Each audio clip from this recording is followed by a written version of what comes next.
Hello दोस्तों, कैसे हो आप सब। आशा करती हूँ आप सब बहुत अच्छे होंगे। जैसा कि हमने अपनी एक सीरीज शुरू की है श्रीमद् भगवत गीता की, तो अब इसमें हम लोग जो है अपना जो है एक जो सेकंड यानी दूसरा जो श्लोक है अध्याय 1 का वो हम पढ़ रहे हैं। फिर से मैं हिंदी में ही पढ़ूंगी।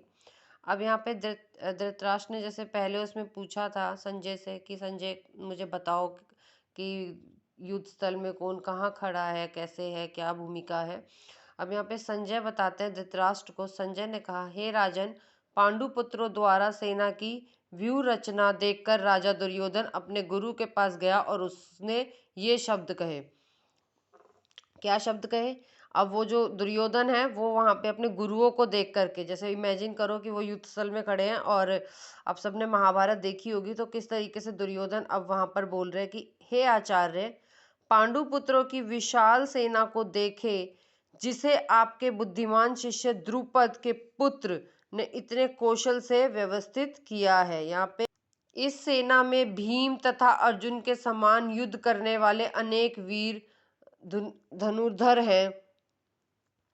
यथा महारथी युयुधान, विराट तथा द्रुपद। ये सब जो है कौन बोल रहे हैं? ये दुर्योधन बोल रहा है। किससे? अपने आचार्यों से बोल रहा है। ठीक है। इनके साथ ही धृष्टकेतु, चेकितान चेकितान, काशीराज, पुरोजित, कुंती भोज तथा शैव्य जैसे महान शक्तिशाली योद्धा भी है।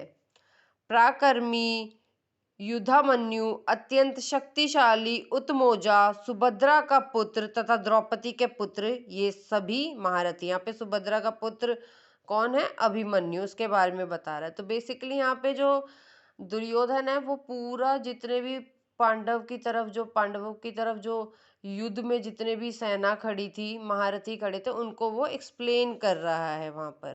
अब छठे श्लोक तक तो दुर्योधन ने जो है पांडवों की सेना की तरफ इशारा करते हुए अपने ब्राह्मण श्रेष्ठों को बताया। अब वो क्या बोलता है? वो अपनी तरफ संकेत करते हुए बोलता है, किंतु हे ब्राह्मण श्रेष्ठ, आपकी सूचना के लिए मैं अपनी सेना के उन नायकों के विषय में बताना चाहूंगा जो मेरी सेना को संचालित करने में विशेष रूप से निपुण है।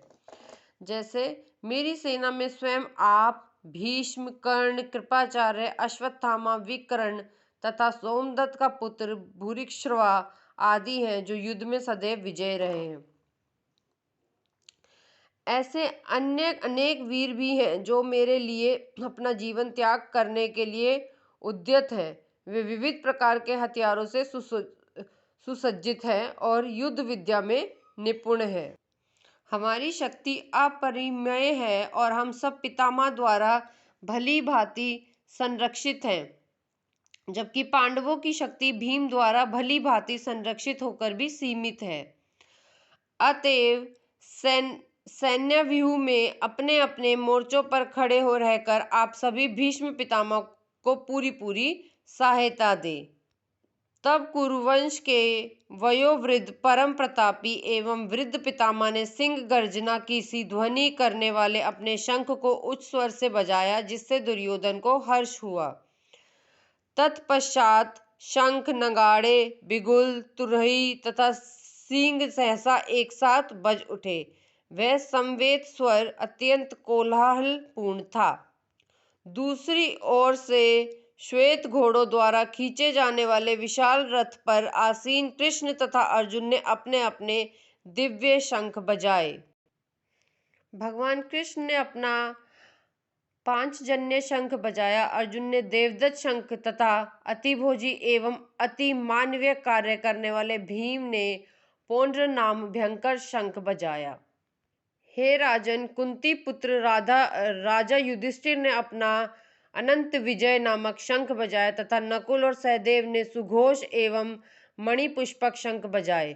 महान धनुर्धर काशीराज, परम योद्धा शिखंडी, धृष्टद्युम्न, विराट, अजय, सात्यकी, द्रुपद, द्रौपदी के पुत्र तथा सुभद्रा के महाबाहु पुत्र आदि सबों ने अपने अपने शंख बजाए। इन विभिन्न शंखों की ध्वनि कोलाहलपूर्ण बन गई, जो आकाश तथा पृथ्वी को शब्दायमान करती हुई धृतराष्ट्र के पुत्रों के हृदय को विदीर्ण करने लगी।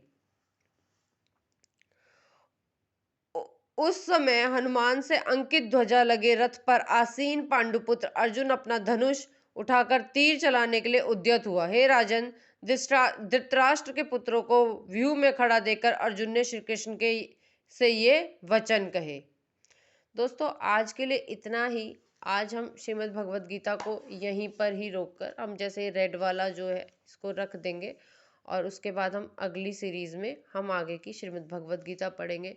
दोस्तों, जो हम श्रीमद् भगवद गीता साथ में पढ़ रहे हैं इसका बहुत हमें लाभ होने वाला है, क्योंकि हम इसको पढ़ करके हम कुछ अपने ज्ञान चक्षुओं को खोलेंगे और अपने ज्ञान को हम आगे बढ़ाएंगे।